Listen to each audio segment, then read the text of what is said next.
Bismillahirrahmanirrahim. Alhamdulillahillazi anzala ala abdihil kitaba wa lam yaj'al lahu 'iwaja qayyiman liyunzira ba'san shadidan min ladunhu wa yubashshiral mu'minin allazina ya'maluna as-solihati anna lahum ajran hasana makithina fihi abada wa yunzira allazina qalu ittakhadallahu walada.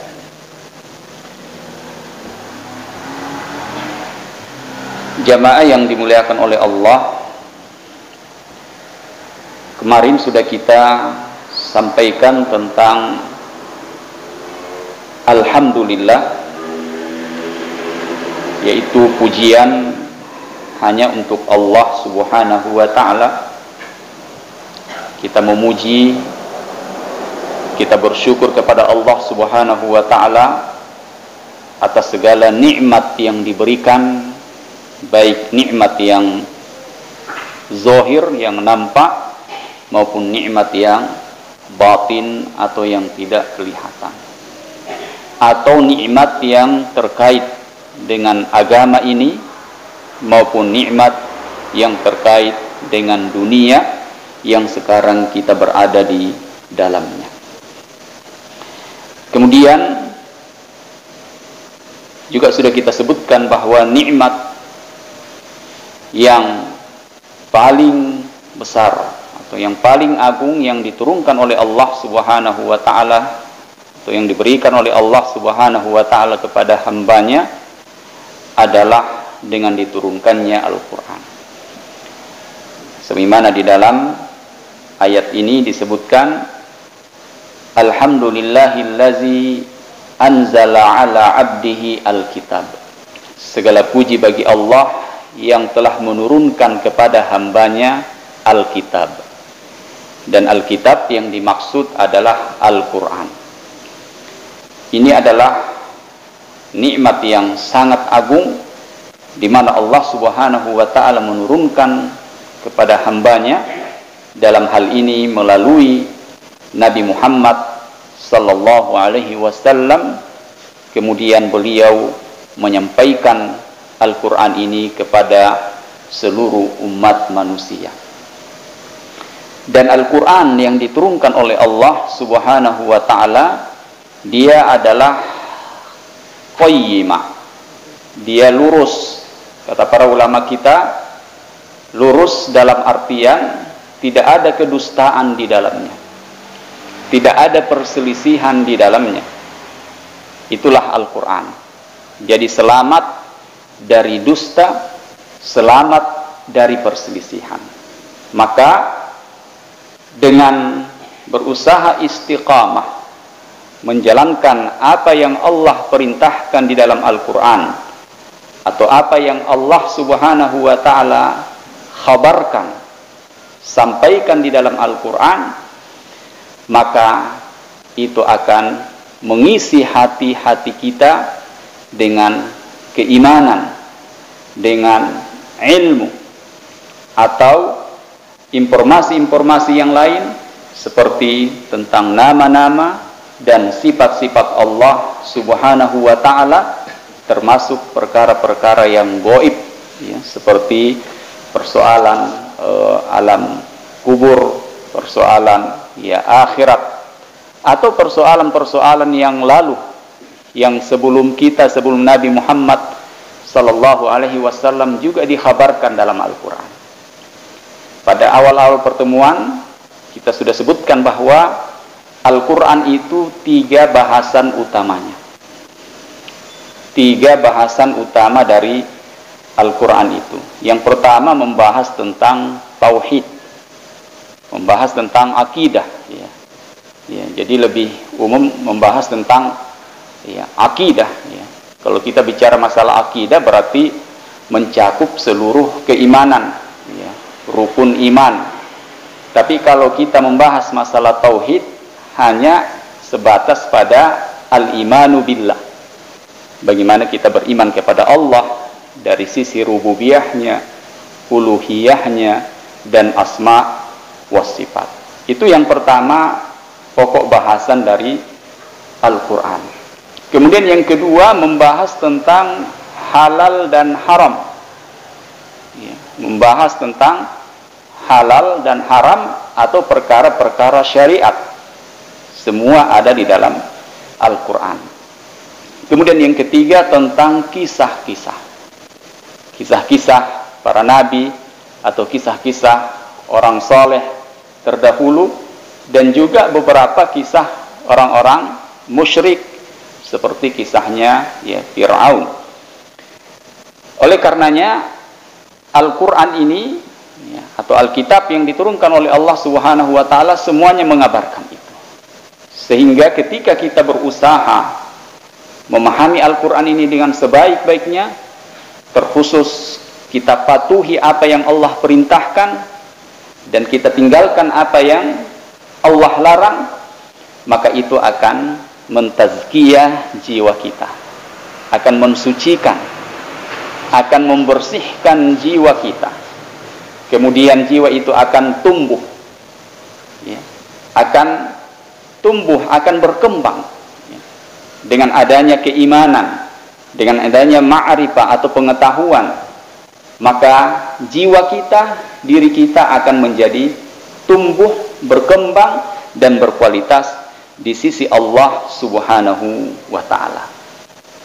Dan juga yang lain yang akan mengisi hati kita dengan mematuhi segala apa yang ada di dalam Alkitab, menjalankan perintah dan menjauhi larangannya, hati itu akan melahirkan atau akan terisi dengan keikhlasan yang merupakan syarat diterimanya ibadah seseorang. Kemudian al-ubudiyatu lillahi rabbil alamin, penghambaan hanya kepada Allah Rabb semesta alam, tidak ada sekutu baginya ya. Jadi ini semua yang Allah Subhanahu wa taala berikan kepada hamba ketika mereka mematuhi apa yang Allah sampaikan di dalam ya Al-Quran, sehingga layak dan pantas bagi siapapun untuk senantiasa bersyukur kepada Allah Subhanahu wa taala atas nikmat diturunkannya Alkitab ini. Sehingga dengan Alkitab ya, karena dengan Alkitab inilah kita bisa berada di jalan yang lurus, jalan yang diridhoi, jalan yang dicintai oleh Allah Subhanahu wa taala. Seandainya tidak ada Alkitab, tidak ada Al-Quran yang diturunkan oleh Allah, niscaya manusia itu akan berjalan atau akan beraktivitas di muka bumi ini seperti binatang. Tapi karena Allah memberikan nikmat anugerah yang agung ini, yaitu Alkitab, sehingga manusia itu menjadi mulia ketika mereka berpedoman kepada Al-Quran ini. Tapi kapan mereka tidak menjadikan Al-Quran itu sebagai hudan, sebagai petunjuk, sebagai pedoman, maka tidak ada bedanya dengan ya binatang yang tidak ada aturan bagi mereka. Ya, jadi kita diatur oleh Allah, dan tentu Allah memberikan aturan bukan untuk mempersulit, tapi untuk memudahkan kita sampai ke surganya, agar kita bisa kembali ke negeri asal kita. Jadi Alkitab ini diturunkan untuk membimbing kita, dan Alkitab ini lebih ya, nikmat Allah menurunkan bukan hanya sekedar diturunkan, tapi Allah memberikan amanah kepada Rasulullah Sallallahu Alaihi Wasallam untuk menjelaskan kepada umat manusia supaya tidak salah dalam memahami. Jadi sudah diturunkan Alkitabnya, diutus pula seorang Rasul manusia terbaik untuk menjelaskan itu, ya, untuk ya, menjelaskan itu. Ya. Sama kita kalau ada barang baru, ya, sudah ada petunjuknya, kadang kita susah untuk ya, untuk menjalankannya. Tapi ketika ada ahlinya yang datang dia jelaskan, ya, itu mudah. Ya. Itu ini yang bukan ahli bangunan misalnya, bukan arsitek, diberikan gambar ini, coba bangun ini. Ya. Kalau bukan ahlinya susah. Ya, tapi kalau ahlinya bisa dia jelaskan. Oh ini fondasinya di sini, ukurannya dia tahu semua. Nah begitu pula dengan Al-Quran. Allah Subhanahu wa ta'ala menurunkan kitabnya, Al-Qur'annya, lalu diutus seorang rasul untuk menjelaskannya. Nah, ihwa yang dimuliakan oleh Allah Subhanahu wa ta'ala. Kemudian Allah Subhanahu wa ta'ala berfirman, liyunzira ba'san syadidan min ladunhu. Al-Quran itu memberikan peringatan, menyampaikan, memperingatkan umat manusia bahwa di sisi Allah Subhanahu wa ta'ala ada ba'san syadida, ada siksaan yang pedih, tentu bagi siapa yang tidak mau patuh terhadap Al-Quran yang diturunkan oleh Allah Subhanahu wa ta'ala. Siapa yang tidak mau menjadikan Al-Quran itu sebagai hudan, petunjuk dalam menjalani kehidupan di dunia ini, maka Allah memperingatkan, ada ba'san syadida, ada siksaan, ya, ada siksaan yang pedih, yang keras, ya, yang akan diberikan kepada mereka. Nah, ini luar biasanya Al-Quran ini. Kita sudah diberikan peringatan, karena Allah Subhanahu wa ta'ala ingin seluruh hamba-hambanya itu selamat. Allah menginginkan, tapi kembali kepada diri kita masing-masing. Diberikan pilihan oleh Allah, apakah kita ingin kembali ke negeri asal kita, dalam hal ini di surga, ataukah tidak mau, ya, ataukah tidak mau. Nah, di sini Allah Subhanahu wa ta'ala memberikan peringatan bahwa siapa yang melanggar, tidak mau menuruti apa yang Allah perintahkan, tidak mau meninggalkan apa yang Allah larang, maka Al-Quran mengatakan ada iqabnya, ada hukumannya. Allah akan hukum, dan itu hukuman datang dari Allah Subhanahu wa ta'ala. Jadi siapa yang menyelisihi perintahnya, maka Allah akan hukum. Dan hukuman itu ada hukuman yang berlaku di dunia ini, ada hukuman yang sudah diberikan oleh Allah kepada orang-orang yang menyelisihi perintahnya di dunia ini, ya, seperti hidupnya disengsarakan, ya, hidupnya tidak tenang, harta-hartanya dihilangkan, dan sebagainya. Di intinya dia sengsara di dunia ini, ya. Atau anak-anaknya, keturunannya susah diatur, dan lain sebagainya. Jadi siapa yang tidak taat kepada Allah, tidak mengikuti apa yang diperintahkan oleh Allah, maka ada hukuman, ya, ada iqab. Dan Al-Quran memberikan peringatan akan hal itu, ya. Dan yang lebih pedih lagi adalah iqabnya di akhirat, hukuman di akhirat. Kalau di dunia, oke, seseorang masih bisa bertobat, masih bisa memohon ampun kepada Allah ketika dia sadar bahwa dia melakukan kesalahan, dia melakukan pelanggaran. Tapi di akhirat, ketika tidak sempat bertobat di dunia ini, maka dia akan berhadapan dengan pengadilan Allah Subhanahu wa ta'ala. Kalau dia kafir, musyrik, dia kekal di neraka, tidak keluar, dia kekal selama-lamanya. Tapi kalau dia mukmin, pelaku maksiat, beriman tapi melakukan kemaksiatan, maka kembali kepada Allah Subhanahu wa ta'ala. Jika Allah menginginkan, maka diazab terlebih dahulu di dalam neraka. Jika Allah menginginkan, maka dia diampuni dan dimasukkan ke dalam syurganya. Kembali kepada al-masyiah, kehendak Allah Subhanahu wa ta'ala. Sehingga kita tidak mengatakan orang beriman melakukan kemaksiatan pasti kekal di neraka. Tidak bisa kita mengatakan seperti itu, karena Allah Subhanahu wa ta'ala memiliki sifat rahmah, al-masyiah, maha berkehendak untuk mengazab atau mengampuni hambanya, ya. Jadi menurut akidah kita, Allah berkehendak, ya. Adapun masalah syirik, kemudian kafir, tidak beriman kepada Allah dan Rasulnya, itu sudah pasti. Ya. Sepakat para ulama kita. Dan Al-Quran mengatakan seperti itu. Ya. Innahu may yusyrik billah faqad harramallahu alaihil jannah. Barang siapa yang menyekutukan Allah, maka diharamkan baginya surga. Haram berarti dia tidak masuk ke surga. Wa ma'wahun nar, dan tempatnya adalah neraka. Wa ma lidzalimina min ansar, dan tidak ada penolong bagi orang-orang yang zalim. Tidak ada seorang pun yang bisa menolongnya.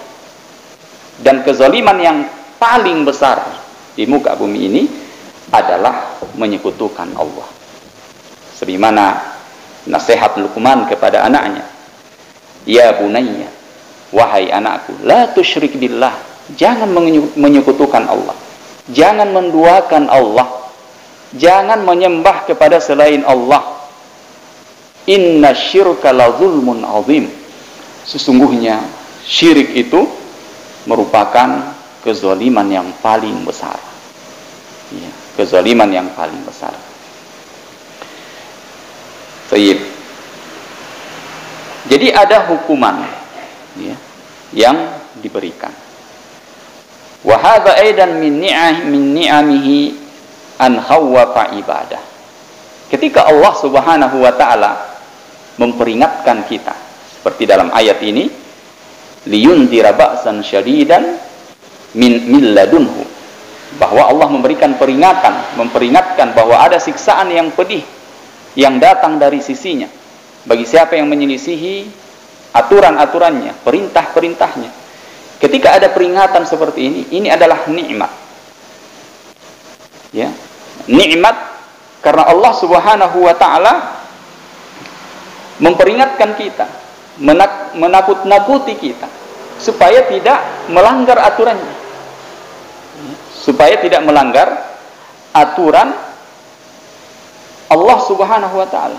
Wa anzirhum, Allah memberikan peringatan ya kepada mereka, ma yadurruhum wa yuhlikuhum. Jadi ini bentuk kasih sayang Allah. Makanya kita sebutkan tadi kata Syekh Abdurrahman As-Sa'di, ini adalah nikmat. Ketika Allah memberikan peringatan kepada kita, maka ini adalah nikmat. Karena Allah Subhanahu wa taala ingin menyelamatkan kita dari kemudaratan. Diperingatkan. Ya, sama kalau ada orang ada kebakaran, ya, dia dekat-dekat, jangan dekat-dekat ke situ, bahaya. Ya, atau biasa aparat, ya, jangan balap-balapan, jangan terobos lampu merah, bahaya. Ya, ini kan peringatan yang bagus supaya tidak terjerumus ke dalam kemudaratan, kebinasaan. Ya, ini di dunia. Ya, jadi terkadang kita diperingatkan. Ya, orang tua kita memberikan nasihat-nasihat, memberikan peringatan-peringatan. Jangan lakukan ini, jangan ke sini. Karena ada mudarat, ada bahaya yang bisa merusak. Begitu pula dengan Allah Subhanahu wa taala. Nah, ketika memperingatkan sesuatu, mengancam sesuatu, maka ini adalah nikmat, ya, anugerah. Apalagi ketika ditujukan kepada hamba-hambanya yang beriman. Ya, jadi Allah ingin menyelamatkan kita dari kemudaratan, Allah ingin menyelamatkan kita dari ya, kebinasaan. Ya. Wa anzarahum ma yadurruhum wa yuhlikuhum. Ya. Allah memperingatkan mereka dari apa-apa yang membahayakan dan membinasakan mereka. Sebagaimana yang Allah sebutkan di dalam ya Al-Qur'an, zalika yukhawwifullahu bihi ibadahu ya ibadi fattaqun. Ya, ini Allah sebutkan di dalam Al-Qur'an, zalika yukhawwifullah, demikianlah Allah Subhanahu wa taala memperingatkan ya, kepada hamba-hambanya, ya ibadi, wahai hamba-hambaku, fattaqun, takutlah kepada Allah, bertakwalah kepada Allah Subhanahu wa ta'ala, kerjakan perintah, tinggalkan larangan, agar kalian dijauhkan dari neraka. Ya. Kerjakan perintah, tinggalkan larangan, agar dijauhkan dari neraka. Dan ini adalah rahmat Allah Subhanahu wa ta'ala. Ya, jadi kalau Allah masih memperingatkan kita, mengingatkan kita, ini adalah rahmat. Ya, kita membaca ayat-ayat berupa peringatan-peringatan, maka itu adalah rahmat dari Allah Subhanahu wa ta'ala, karena Allah ingin menyelamatkan kita dari apa yang membahayakan atau apa yang memudaratkan. Dan siapa yang melanggar itu, tidak mau mengikuti, tidak mau mendengarkan, tidak peduli dengan peringatan Allah, maka dia akan mendapatkan hukuman seperti apa yang dijanjikan oleh Allah Subhanahu wa ta'ala. Hukuman di dunia dan juga hukuman di akhirat. Kemudian wa yubashshiral mu'minina alladzina ya'maluna sholihat. Selanjutnya Allah berfirman, wa yubashshiral mu'minina, dan memberikan kabar baik atau berita gembira kepada hamba-hambanya yang mukmin. Hamba-hambanya yang mukmin alladzina ya'maluna sholihat, yaitu orang-orang yang mengerjakan amal soleh. Anna lahum ajran hasana, bagi mereka yang mengerjakan amal soleh adalah pahala yang baik. Ya, pahala yang baik. Jadi ini Allah memberikan berita gembira kepada hamba-hambanya yang mukmin, bahwa ketika mereka mengerjakan amal soleh, amal-amal kebaikan, maka bagi mereka pahala yang baik. Allah Subhanahu wa ta'ala menurunkan kepada hambanya Alkitab dan menyampaikan kepada hamba-hambanya yang beriman, liyubashshiral mu'minina bihi wa birusulihi wa kutubihi alladzina kamula imanihim fa'aujaba lahum amalus sholihat. Jadi Al-Quran ini, Alkitab ini diturunkan oleh Allah Subhanahu wa ta'ala untuk diamalkan, dipatuhi. Ya. Karena ini ditujukan kepada hamba-hambanya yang mukmin, mulai dari para rasul, para sahabat, dan siapapun itu. Sehingga ketika mereka berusaha komitmen mengikuti Al-Quran ini, maka akan mengantarkan kepada kesempurnaan iman. Ya, kesempurnaan keimanan. Ya. Dan dengan keimanan tersebut akan berbuah pada amalan soleh. Ya. Iman yang mengantarkan pada amal soleh, sehingga dengan amalan soleh yang dilakukan, iman itu akan semakin bertambah. Jadi kalau iman tidak ada, berat untuk melakukan amalan soleh. Karena itulah yang mendorong kita. Kita datang ke sini salat, iman yang dorong kita. Kita hadir untuk di majlis ilmu, iman yang mendorong kita untuk hadir. Dan semua kebaikan-kebaikan yang kita lakukan itu adalah dorongan keimanan. Sebaliknya kalau tidak ada keimanan, dia akan senantiasa memperturutkan hawa nafsu. Jadi iman inilah yang mengontrol kita. Iman inilah yang mengontrol kita agar senantiasa mengerjakan amalan-amalan soleh, baik itu perkara wajib, sunnah, atau ibadah-ibadah yang lain. Nah, siapa yang mengerjakan amal soleh sesuai dengan syaratnya yang sering kita ulang, ikhlas dan mutaba'ah, atau ditambah dengan ilmu, ikhlas dan mutaba'ah, maka mereka akan mendapatkan pahala yang baik. Lahum ajran, anna lahum ajran hasana, bagi mereka pahala yang baik. Jadi amalan soleh, amalan itu nanti dikatakan amalan soleh ketika dikerjakan dengan ikhlas dan mutaba'ah. Ikhlas dan mutaba'ah. Dan sudah kita sebutkan juga bahwa ikhlas dan mutaba'ah itu lahir dari persaksian kita. Asyhadu an la ilaha illallah wa anna muhammadar rasulullah. Lahir dari situ ikhlas dan mutaba'ah. Makanya digabungkan jadi satu. Ya. Digabungkan jadi satu, bukan dua. Ya.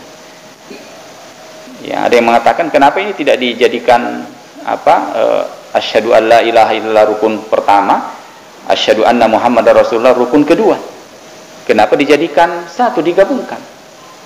Nah, ternyata hikmahnya karena di situ lahir ikhlas dan mutaba'ah yang harus hadir bersamaan pada saat kita beribadah, pada saat kita beramal, agar ibadah tersebut atau amal saleh tersebut sampai kepada Allah Subhanahu wa ta'ala.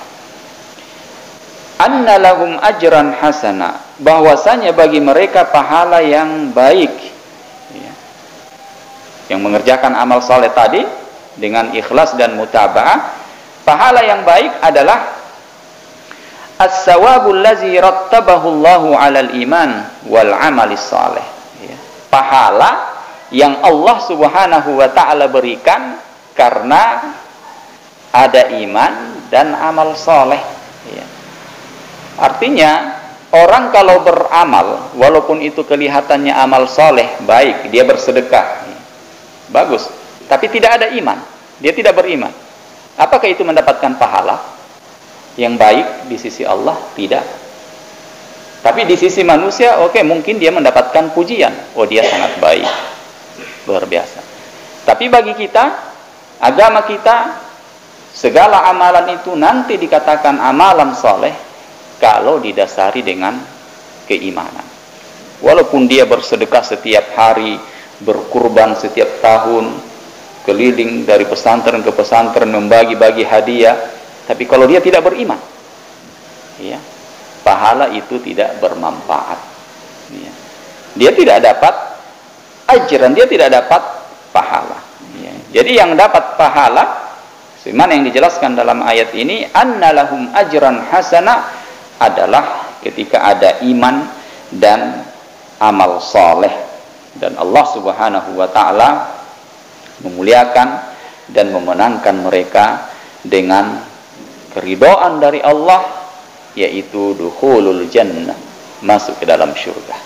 Jadi masuk ke dalam syurga pun harus iman dan amal soleh. Orang kalau tidak beriman tidak masuk syurga. Jadi harus mengucapkan la ilaha illallah. Semua yang mengucapkan la ilaha illallah jujur dari hatinya, insya Allah semua masuk syurga. Tapi apakah langsung masuk syurga? Tergantung amalan solehnya. Karena amalan soleh itu yang menjadi sebab Allah Subhanahu wa ta'ala berikan rahmat, menjadi sebab Allah memberikan rahmat untuk masuk syurga. Semua orang masuk surga pada hari kiamat nanti karena rahmatnya Allah, kasih sayangnya Allah, bukan karena amalannya, bukan karena amalan, tapi karena rahmat Allah. Oleh karenanya Allah Subhanahu wa ta'ala tidak menyampaikan mana saja yang diterima, sebagai hikmahnya, faedahnya, supaya kita selalu giat untuk beramal, terus menerus beramal, karena kita tidak tahu amalan mana yang diterima oleh Allah Subhanahu wa ta'ala, amalan mana yang bisa mengantarkan kita untuk sampai ke surga. Kita tidak tahu.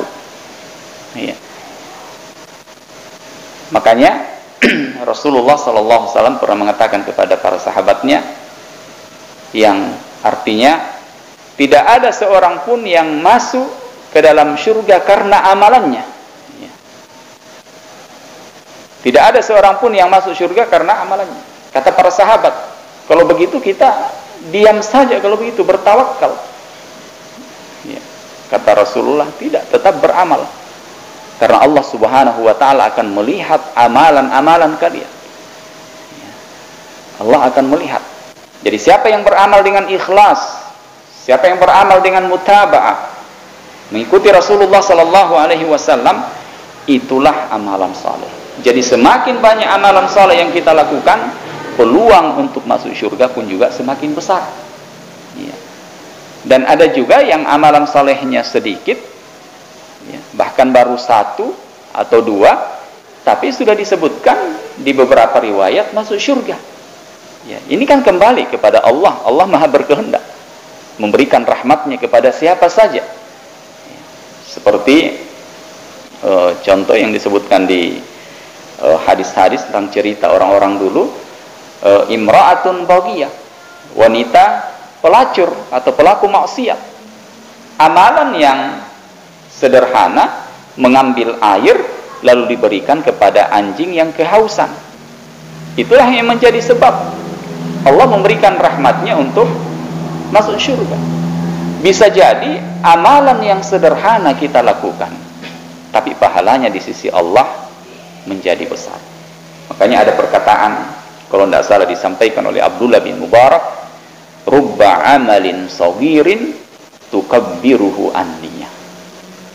Ada amalan yang sederhana, kecil, bahkan mungkin orang tidak tahu bahwa itu ada amalan, tapi itu menjadi besar di sisi Allah karena niat ketulusannya untuk melakukan amalan. Kita bisa berikan contoh, misalnya di jalanan ada pasir-pasir, ada kerikil-kerikil, ya, atau ada hal-hal yang bisa menyebabkan orang yang lewat itu terganggu, lalu kita singkirkan, ya, kita singkirkan dengan sukarela, dengan tulus, dengan ikhlas. Itu adalah amalan soleh, ya, amalan soleh. Atau ada ranting mengganggu orang kalau lewat, kita potong. Itu adalah amalan soleh, dan bisa jadi itu pahalanya di sisi Allah sangat besar, ya, sangat besar. Ya, jadi kembali kepada ya ketulusan atau niat, ya ikhlas kita dalam melakukan ya amalan ya tersebut. Jadi yang masuk surga adalah harus beriman dulu, ya, harus beriman, harus mengucapkan la ilaha illallah. Kalau melihat dari kebaikan, ya, Abu Thalib, paman dari Rasulullah Sallallahu Alaihi Wasallam, termasuk orang yang paling berjasa dalam membantu Rasulullah mulai sejak kecil hingga beliau diangkat menjadi Rasul. Abu Thalib, paman beliau. Ya, bahkan Abu Thalib selalu melindungi Rasulullah dari gangguan-gangguan kaum musyrikin pada saat itu. Abu Thalib pun mengakui bahwa ajaran yang dibawa oleh Nabi adalah ajaran yang paling benar. Tapi satu yang tidak dilakukan oleh Abu Thalib, tidak mengucapkan la ilaha illallah. Padahal itu adalah pintu masuk Islam. Ya, jadi pintu masuk Islam adalah mengucapkan la ilaha illallah. Kalau ini tidak dilepaskan, ya, belum masuk Islam. Itu saja satu yang tidak dilakukan oleh Abu Thalib. Makanya beliau tidak dikatakan sebagai seorang muslim. Nah, di akhir hayatnya, karena Nabi SAW ya, ingin sekali pamannya memeluk Islam. Di akhir hayatnya, beliau datang ketika dalam keadaan sakaratul maut, sudah sakit keras, sebentar lagi meninggal. Beliau datang mentalkin, mengatakan kepada pamannya, ya ammi qul la ilaha illallah, qul qawlan, wahai pamanku, ucapkan satu perkataan, yaitu la ilaha illallah, uhajjuka indallah. Maka dengan ucapan tersebut saya akan memperjuangkanmu di hadapan Allah. Tapi di sisi Abu Thalib ada Abu Jahal, ada abu-abu yang lain yang masih penyembah berhala, ya, masih musyrik, yang juga membisikkan, menyampaikan kepada Abu Thalib, ya Abu Thalib, apakah kamu akan meninggalkan agama nenek moyangmu? Ya, karena menjadi kebanggaan bangsa Quraisy, orang-orang musyrik pada saat itu terhadap penyembahan berhala itu satu kebanggaan. Ya, apakah kamu akan meninggalkan agama nenek moyangmu? Sehingga Abu Thalib pun meninggal dalam keadaan musyrik dan tidak sempat mengucapkan la ilaha illallah. Maka Nabi pun bersedih. Maka turunlah ayat, innaka la tahdi man ahbabta walakinallaha yahdi man yasha. Sesungguhnya engkau wahai Muhammad tidak bisa memberikan hidayah kepada siapa yang kamu cintai, ya, siapapun itu. Akan tetapi yang memberikan hidayah adalah Allah Subhanahu wa ta'ala. Siapa yang mendapatkan surga, ya, karena iman dan amalan solehnya tersebut, lalu Itulah yang menjadi sebab Allah masukkan ke dalam syurga. Syurga itu fiha allati fiha ma la ainun ra'at. Ya, syurga itu apa-apa yang ada di dalamnya tidak pernah dilihat oleh mata. Ya, jadi mata kita tidak pernah melihatnya. Wala uzunun sami'at, tidak pernah didengar oleh telinga. Ya, telinga kita juga belum pernah mendengar. Wala khatara ala qalbin bashar, dan tidak terbetik dalam jiwa seorang pun. Jadi itulah syurga. Saking luar biasanya sehingga belum ada yang mengetahui. Allah cuma mengabarkan kepada kita tentang bentuk-bentuk kenikmatan, tapi kita belum pernah melihatnya, kenikmatan itu. Misalnya syurga itu mengalir di bawahnya sungai-sungai. Ada sungai yang airnya khamar, ada yang airnya madu, ada yang airnya susu, kita tidak tahu. Ya. Dan orang yang hidup di syurga nanti itu akan minum ya dari air mana saja yang dia sukai. Ya, cuma dikabarkan tapi kita tidak pernah melihat, tidak pernah mendengar, dan belum pernah terbetik. Ya, itulah kenikmatan dari syurga. Sehingga tentu itu yang menjadi harapan kita semua, cita-cita kita bersama. Mudah-mudahan Allah Subhanahu wa taala terus ya, istiqamahkan kita, ya, istiqamahkan untuk terus beribadah, untuk terus mengerjakan amalan-amalan soleh hingga akhir hayat. Mudah-mudahan Allah Subhanahu wa taala memasukkan kita ke dalam jannahnya, ke dalam ya syurganya. Ini yang kita sampaikan dulu sampai ayat anna lahum ajran hasana. Ya, insyaallah besok kita lanjut lagi. Ya, jadi ini bersambung terus ya karena di surah Al-Kahfi. Demikian. Atau ada yang ingin bertanya sebelum kita tutup? Kalau tidak ada kita tutup dengan membaca doa kafaratul majlis. Subhanakallahumma wa bihamdik asyhadu an la ilaha illa anta astaghfiruka wa atubu ilaik. Wassalamualaikum warahmatullahi wabarakatuh.